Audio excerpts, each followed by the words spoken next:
I got tired of being anxious all the time. I got tired of what anxiety was doing to me and what it was doing to my kids. It was making my kids fidgety. Um, it was making my kids be on edge, like, oh, mommy's on edge. So now we're on edge. And seeing that really kind of broke my heart. And so I was like, Avi, I need to reel it back in.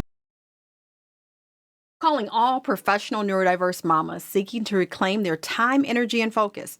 I have a special invitation for you. The Simplified Schedules Mini-Course will help you to uncover the top 3 things your neurodiverse brain needs to slay your day and reduce overwhelm instantly. This is the one mini course you need to get your life together without quitting your job or leaving your family. You'll also be able to leave this course with an actionable plan to create that flow and freedom you so desperately deserve. So if you're ready to learn, take action, and create flow, then you can learn more at thecharmedlife.me/simplified me. Make sure to download your copy, tell a sister friend, and I'll see you there.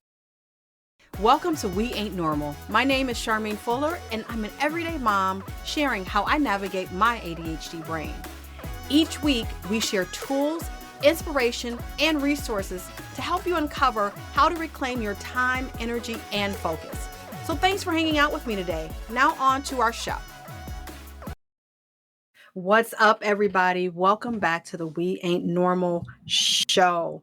Today, I am with Ebony Pollard. I met Ebony through a mutual friend, and then I stalked her bio on Instagram, and I was like, oh my God, yes, we have got to meet. And so we've been kind of playing email tag for a couple of months. And finally, I am able to get her here on the podcast. Ebony works in the field of mental health for us brown girls and helping us to stand more in our power and to take care of ourselves in the process. You are going to love her. This is going to be a fabulous episode. Ebony, tell us more about who you are and what you and how you serve. Yes. First of all, thank you so much for having me. I'm excited to be here. And like you said, I coach and mentor in the mental health area, mental health, emotional intelligence. All of that gets me going. And my desire is to help women take control of their overall well-being, mentally, emotionally, and spiritually, all the things, and really take care of themselves and be able to do all of the things and be present in doing all of the things. I say all of the things a lot, just so you know. Because that's what women want to do is all the things. Have you ever asked a woman like, okay, well, what do you want? What do you want me to help you with? I need to be able to know how to do all the things. And it's like, girl, look, not the way you going. You ain't gonna be able to do nothing. Exactly. So let's, I'm sorry, go ahead. No, I was gonna say, let's dig into that though, this mental well-being piece. And what is it exactly? Because I want to help y'all to bust some of the myths of what y'all think mental well-being is, because it's not necessarily a spa day, but it's so much more in depth than the little pretty pictures of self-care that we always give ourselves. Give us your official definition, of mental well-being. So my official definition of mental well-being is acknowledging that there are going to be good days and there are going to be bad days, and that you don't have to be perfect in either day. Ooh. You just need to be present. And when you feel, I don't know if this is really like a definition, it's more like an explanation, but like when you're feeling like you're not 100%, it's okay to take a break. It's okay to say no. It's okay to be like, you know what? I'm not 100% today. I need a minute. How about everybody back up off of me for a minute? and be okay with saying that. You're not being mean. You're not neglecting your responsibilities. If anything, you are putting yourself in a position to be a better you in all of the areas that you have to be you. You know what I mean? Mom, wife, sister, friend.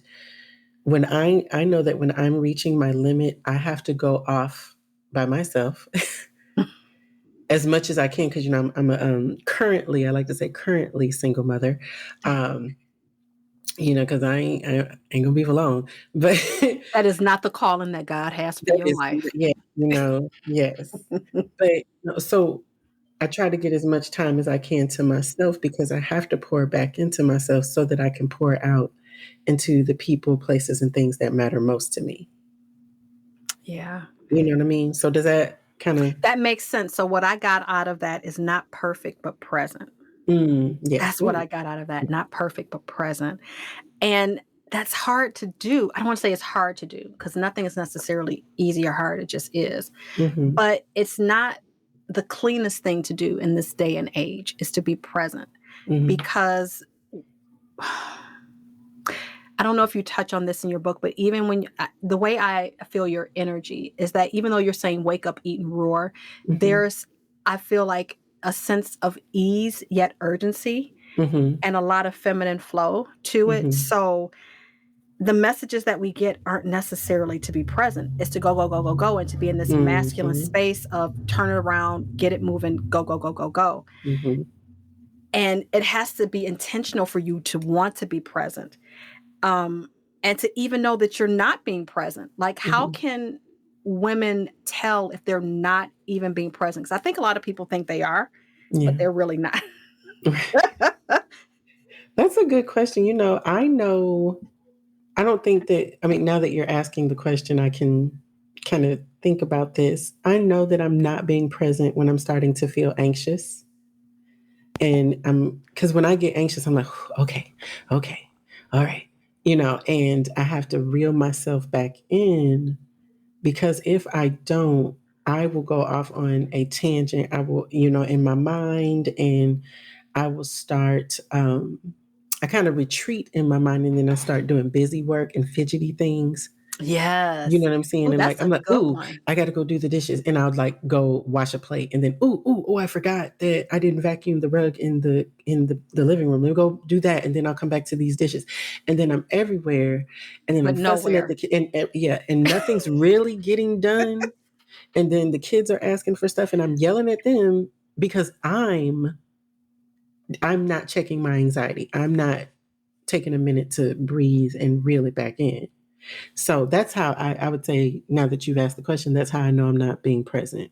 But you just said a whole word because I hadn't even thought about it like that. I deal with anxiety at times. And I'm Mm-hmm. thinking, like, as you're talking, I kind of scanned over all the different times where my anxiety has been like super high, or Mm-hmm. even if I was anxious. And it was because I wasn't being present, because anxiety is all about future forecasting. But how do you keep yourself? Because like, let me tell you, she is doing a lot, and not a lot in a way that feels, if you follow her on social, I am Ebony Pollard on Instagram, Mm-hmm. it's not like, even your energy is not hurried, Yeah. right? I like that. I love that. Thank you. So, with all that you have going on, how do you keep yourself in a space of clarity, in a space of where you are living? It sounds like you are living your highest values, Mm-hmm. because I'm sure if you weren't, I would not be getting this Ebony today. Oh, girl, no. Mm-mm. Like, I'm so cool, calm, and collected. I am prepared for this interview. How did you get here? I got tired of being anxious all the time. I got tired of what anxiety was doing to me and what it was doing to my kids. It was making my kids fidgety. Um, it was making my kids be on edge. Like, oh, mommy's on edge. So now we're on edge. And seeing that really kind of broke my heart. And so I was like, I need to reel it back in. Nothing's getting done. My house is in disarray. My brain is in disarray. My work is not getting done. Uh, you see on social media in the industry that we're in, oh, you got to post every day. You got to, the algorithm. I was like, you know what? I just got tired one day. I was like, I'm not doing these things. I'm just going to, I took a break and I assessed what felt good to me. I also want to mention, I don't know like what the majority of your audience, but I, being a Christian woman, I pray a lot. And, Ah, you know, like, God, you got to help me because I'm about to choke somebody, choke myself. I don't know. the mailman, whoever, because I'm on edge, and I shouldn't be like that all the time, And so I just got tired of being anxious all the time because it was wearing me out. And so when I was like, I'm going to take a break, I'm going to reassess and regroup. That's when, so I love what you said about my energy not being hurried. It's really not. Like, I'm doing me, and you're going to get me on social media. I might do the pretty graphics and different things like that at some point. I may hire a social media manager to do all of that. But right now, you're getting the real me, because I want anybody that encounters me, I want you to give me the real you, because I can't help you in the areas that you're failing, or you feel like, let me say, you feel like you're failing in, if you're giving me the prim, the you know, cutesy wootsy Instagram selfie you. I want the real you. But yes, no, go ahead. No, you're good. No, you said a couple of things that has been a reoccurring theme for this particular season. Mm-hmm. The method of pulling back, so slowing down in order to speed up or in order to regain clarity. I don't know about you, but that felt so counterintuitive to me. It felt like doing that was like I was ruining everything by slowing down and pulling back. It felt like, oh my God, the entire thing is just going to blow the hell up. And, I'm going to be left in a pile of rubble with, all is lost. All is lost. with my little pebbles in my hand and all of my paperwork. Yeah. It's so funny how that works, because again, society, like you said, society is like, you got to post, 4 to 5 times a day on like pick your 2 platforms, and you got to do all this stuff. And if you don't, then you're not going to get the people. And I have found the opposite to be true. Because you're being authentic. When you start being authentic, people pick up on that. Yeah. Because me posting every day it's not my jam. I have a 9 to 5 and I don't have the energetic bandwidth to sit and schedule out 90 days worth of posts. It's like, do I spend time with my kids, or do I sit and schedule these posts? I take spending time with my kids, like quality time with my kids, for 1,000, right? Yeah, absolutely. Do you ever think that anxiety can be a motivator? Like, do you think people can leverage their anxiety to fuel their motivation in a healthy, productive way? Or is it always like a game stopper? I have heard, that there are people who have learned how to do that. I have not. I have not. And to be honest with you, just how I feel when I feel anxious, I wouldn't want to. Like, I don't want to feel anxious at all. Like, yeah, at some point, like if my anxiety gets to, gets to a fever pitch, I'm like, okay, well, you know what? I'm just going to sit down and watch Twilight.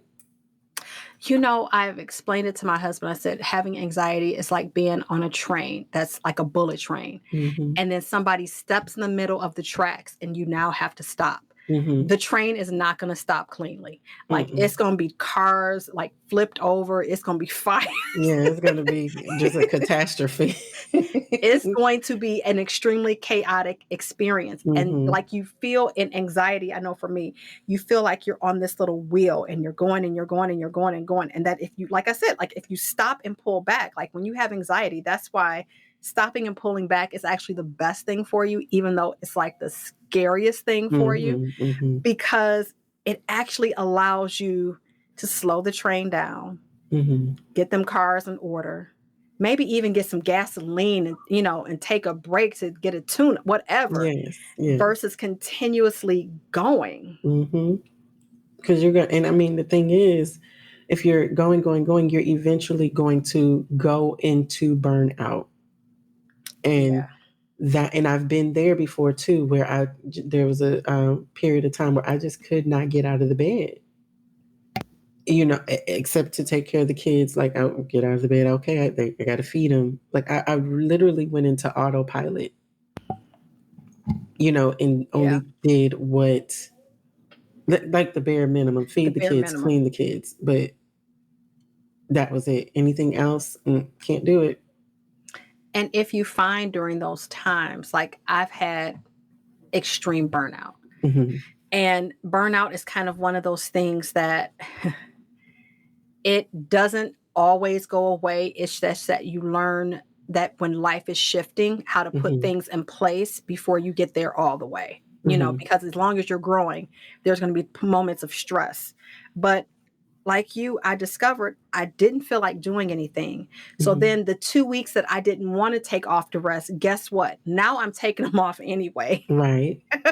Now you got to. Now you have to, because you just can't. Yeah.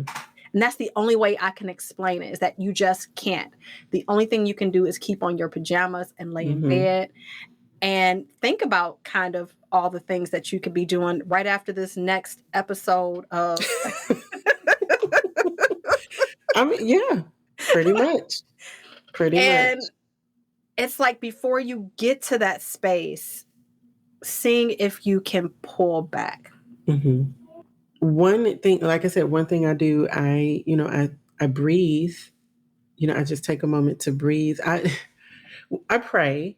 The prayer is a big part of my life, but some of the other, like, I guess, what you might consider unconventional things are, I take a minute to like really breathe and kind of ground myself. And when I was in therapy, my therapist taught me a grounding technique, which, while I'm on here, I wish I had gotten information, like printed it out so I could describe the technique to you, but you can Google it.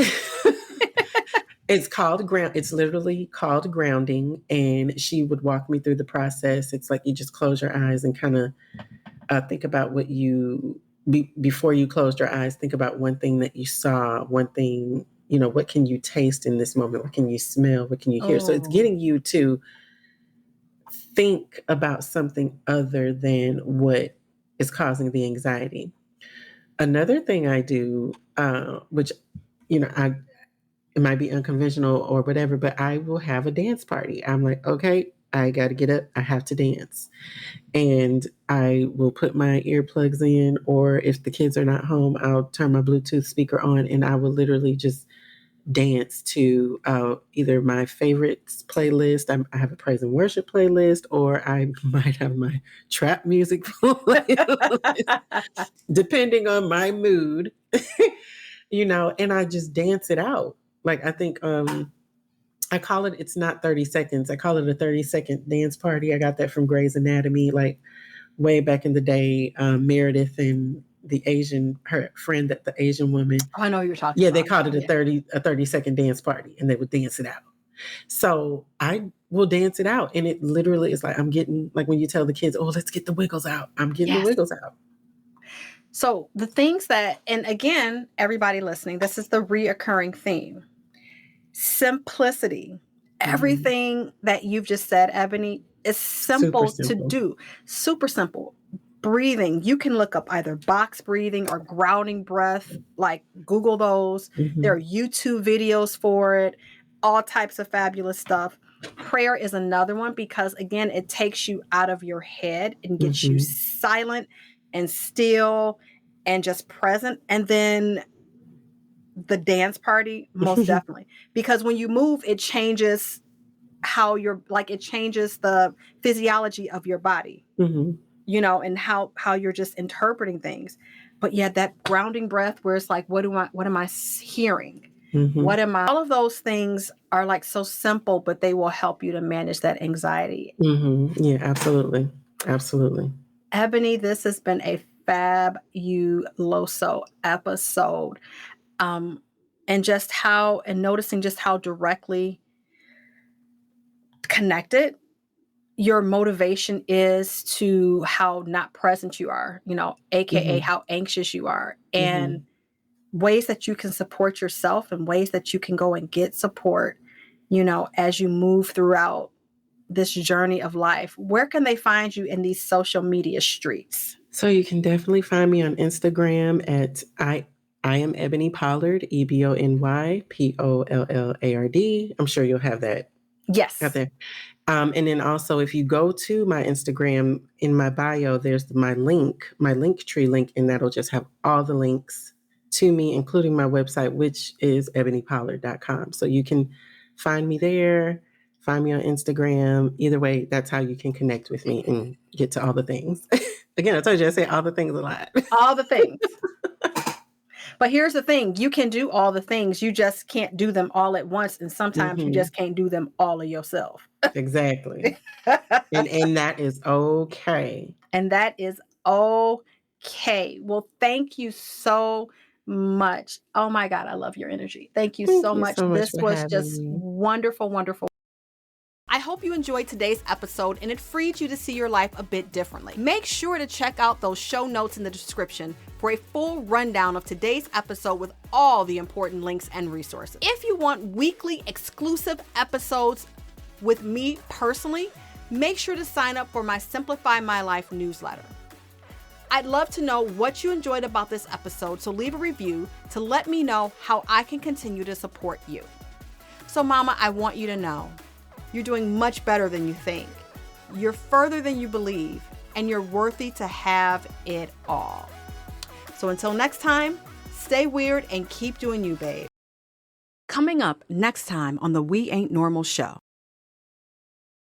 I know that everybody's life can get pretty hectic from time to time, but being able to realize that you can't take care of everybody else unless you're, setting aside that time to really take care of yourselves. And in setting aside that time, really being intentional about what self-care looks like for you. Want more of this episode? Make sure your podcast notifications are on and you're a part of the We Ain't Normal family by going to thecharmedlife.show to get weekly podcast updates and notifications. I'll see you there.